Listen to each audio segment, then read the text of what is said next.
चलिए भाई चलते हैं नेक्स्ट क्वेश्चन पे। Next question, question number 11।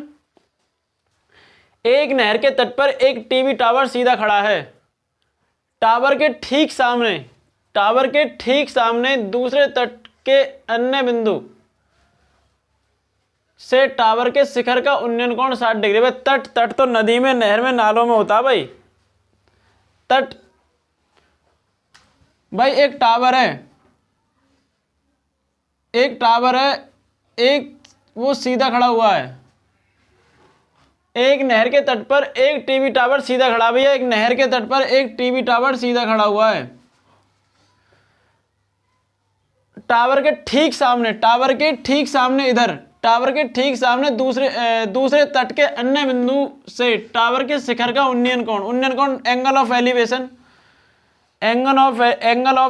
भाई एक बिंदु है यहाँ पे, और टावर के शीर्ष का उन्नयन कोण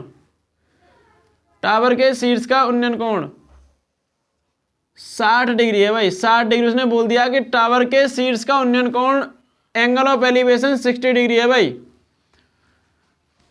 यहाँ पे एक नहर बह रही है भाई, इसमें।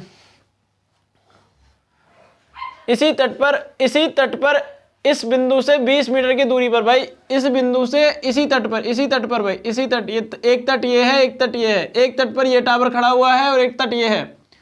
इसी तट पर इस तट से 20 मीटर की दूरी पर, एक अन्य बिंदु है भाई।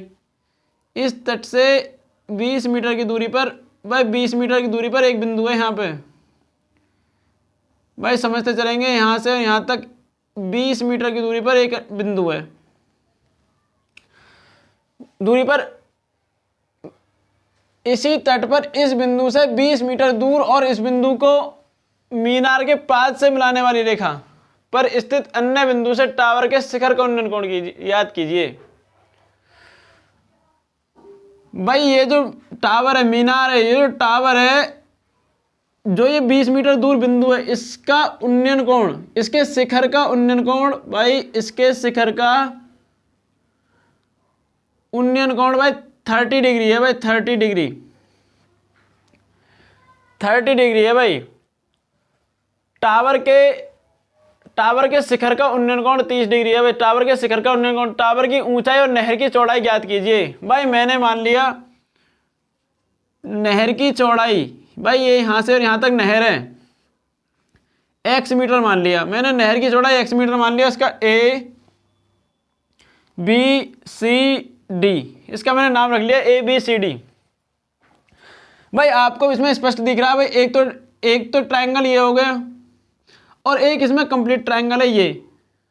एक तो पूरा ये ट्रायंगल है और एक ट्रायंगल ये है भाई। इसमें मुझे गिवन है, देखो मुझे फाइंड करना है, हर कंडीशन में फाइंड करना है, h फाइंड करना है। मैंने मान लिया कि टावर की ऊंचाई h है। मैंने माना टावर की ऊंचाई, समझते चलेंगे भाई, माना टावर की ऊंचाई x मीटर है भाई, और नहर की चौड़ाई, माना नहर की चौड़ाई x मीटर है भाई। x मीटर भाई, नहर की चौड़ाई x मीटर है और टावर की ऊंचाई x मीटर है भाई। अब हमको इसमें ट्रायंगल दिख रहा है ABC, यानी ACB। भाई मैं ट्रायंगल लेता हूं ACB में, ट्रायंगल ACB में भाई। समझते चलेंगे बच्चे, मैंने आपको बताया था मुझे इसमें परपेंडिकुलर बेस लेना है भाई। परपेंडिकुलर बेस होता है LAL/KK के हिसाब से, समझेंगे भाई। यहाँ पे होता है साइन और यहाँ पे होता है कॉस, यहाँ पे होता है टेन। यहाँ पे साइन होता है भाई और यहाँ पे होता है कॉस और यहाँ पे टेन। भाई टेन होता है लंबटे आधार, तो टेन थीटा इक्वल टू होता है L/A, perpendicular upon base. Tan theta, ten 60 degree, P/H यानी H/X। भाई X माना, ये तो H हो गया, ये हो गया X। टेन 60 की वैल्यू होती है √3 इक्वल टू H/X। तो H की वैल्यू हो गई भाई यहाँ से X √3। भाई ये एच की वैल्यू हो गई यहाँ से। अब देखो हमको दूसरा ट्रायंगल दिखाई दे रहा है इसमें, देखो समझो मेरी बात को, यहाँ से और यहाँ तक इसकी दूरी x है और यहाँ से यहाँ तक 20 है, तो पूरा टोटल कितना हो गया भाई, फटाफट बताओ फटाफट, टोटल हो गया भाई x + 20, x + 20 मीटर हो गया भाई, समझते चलेंगे भाई, x + 20 हो गया।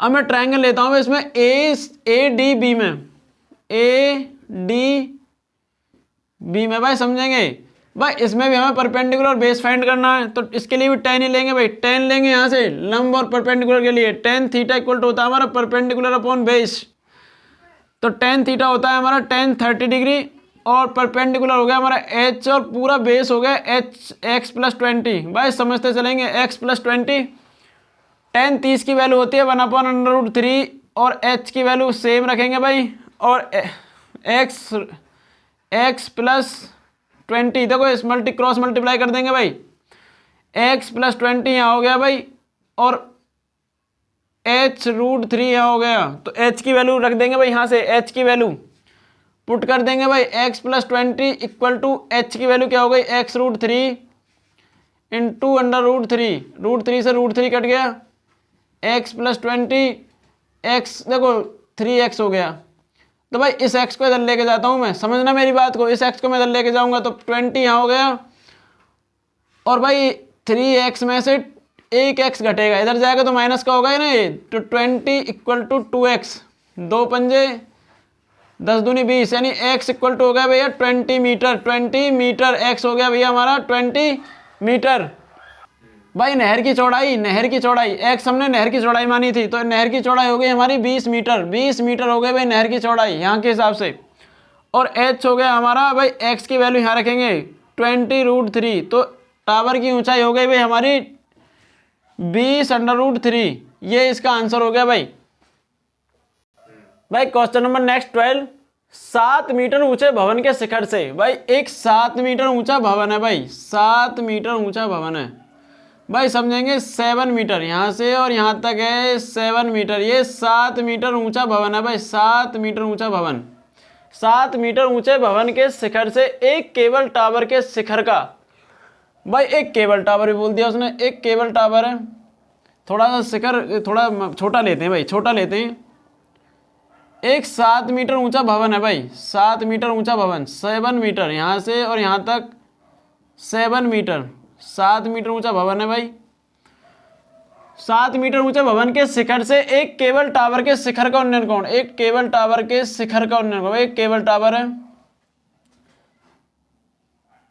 एक केबल टावर है भाई, ये मिला दो भाई इनको, मिला दो, ये दोनों एक ही बेस पे खड़े हुए हैं भाई, ये 7 मीटर ऊंचे भवन के शिखर से एक केबल टावर के शिखर का उन्नयन कोण, केबल टावर के शिखर का उन्नयन कोण, भाई एक केबल टावर है, इस भवन से इस केबल टावर के शिखर का उन्नयन कोण, इस केबल टावर के शिखर का उन्नयन कोण, एंगल ऑफ डिप्रेसेशन भाई, angle of elevation, angle of elevation है आपका 60 डिग्री, उसने बोल दिया कि 60 डिग्री का भैया, 60 डिग्री का,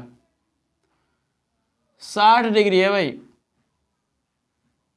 ठीक है डिग्री है, और इसके पाद का अवनमन कोण, इसका जो बेस पॉइंट है, इसका जो बेस पॉइंट है किसका, टावर का जो बेस पॉइंट है, टावर का जो बेस पॉइंट है भाई, जो टावर का जो बेस पॉइंट है उसका है 45 डिग्री, भाई समझते चलेंगे, भाई समझते चलेंगे,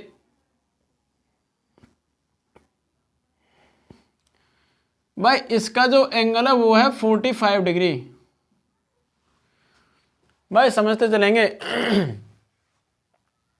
भवन भाई एक 7 मीटर ऊंचा भवन है हमारे पास, इसके शिखर से टावर के शिखर का एंगल ऑफ एलिवेशन 60 डिग्री है, और भाई इस भवन के शिखर से इस टावर के बेस पॉइंट का एंगल ऑफ डिप्रेसेशन 45 डिग्री, भाई देखो यहाँ पे होना चाहिए था 45 डिग्री, भाई ध्यान रखना जो भी एंगल जेड आकार के होते हैं, जैसे मानो ये है 45 डिग्री, तो ये भी 45 डिग्री का होगा, 45 डिग्री जेड आकार के, तो भाई देखो जेड बनना ना जेड, तो जेड आकार का भाई जेड आकार के जितने भी होते हैं 45 डिग्री का हो गया भाई, समझते चलेंगे।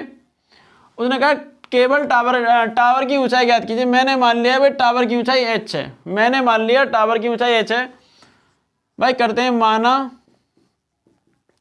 माना टावर की ऊंचाई इक्वल टू h है भाई, h मीटर भाई। समझेंगे, समझते चलेंगे भाई। बच्चों इसका नाम रख लेते हैं भाई, इसका नाम हो गया A B C D E, ABCDE भाई। देखो आपको दिख रहा है एक तो एंगल ये, एक तो एक ट्रायंगल ये बन रहा है भाई, एक तो ट्रायंगल ये बन रहा है, आपको दिख रहा है। और देखो भाई जो लंबाई CB की है, BC की है, वही लंबाई DE की है। यानी मैं इसे ऐसा लिख सकता हूं भाई, यानी BC इक्वल टू DE भाई। जो लंबाई यहां से यहां तक है वही लंबाई सेम यहां से यहां तक है। तो भाई समझते चलेंगे भाई, समझते चलेंगे।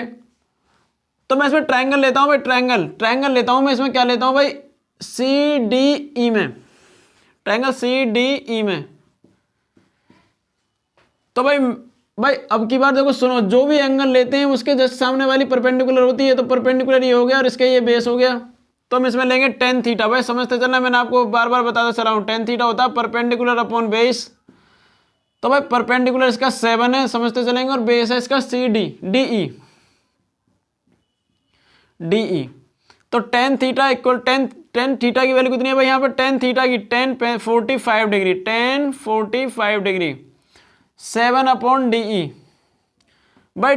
इसका वैल्यू होता 1, 7 अपॉन DE भाई। समझते चलेंगे। तो DE इक्वल टू हो गया भाई आपका 7 मीटर, 7 मीटर।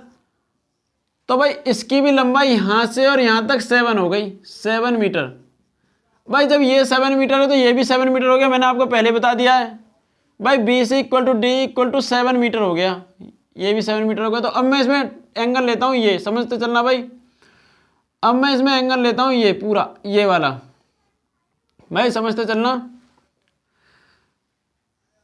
भाई, समझते चलना। जब ये 7 मीटर है, सुनो भाई, अगर ये 7 मीटर है तो ये भी 7 मीटर होगी। देखो समझते चलना, अगर ये अगर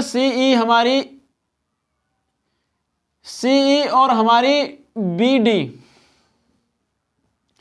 इक्वल टू होगा हमारा 7 मीटर। तो भाई यहां से यहां तक हो गया 7, यहां से और यहां तक हो गया 7, समझते चलना भाई। और ये पूरा कितना हो गया टोटल, यहां से और यहां तक पूरा हो गया भाई, टोटल हो गया हमारा ये यहां से और यहां तक। अगर मैं इसकी बात करूं, पूरे की बात करूं भाई मैं यहां से और यहां तक, तो इसकी पूरे की हो गई भाई हमारी 7 + h, 7 + h हो गया भाई। इसे हटा दो, 7 + h हो गया भाई। ये यहां से और यहां तक 7, पूरा 7 + h हो गया। और यहां से यहां तक कितना हो गया भाई, ये मैंने पूरा h मान लिया, सॉरी, ये पूरा मैंने h मान लिया, सॉरी भाई। ये यहां से यहां तक है 7, और यहां से यहां तक मैंने मान लिया पूरा h। सुनो, तो ये कितना हो गया भाई, 7 - h - 7, ये पूरा h मान लिया है मैंने, ये पूरा h माना मैंने यहां से यहां तक। ये यहां से यहां तक 7 है, तो यहां से यहां तक कितना हो गया, h - 7 हो गया।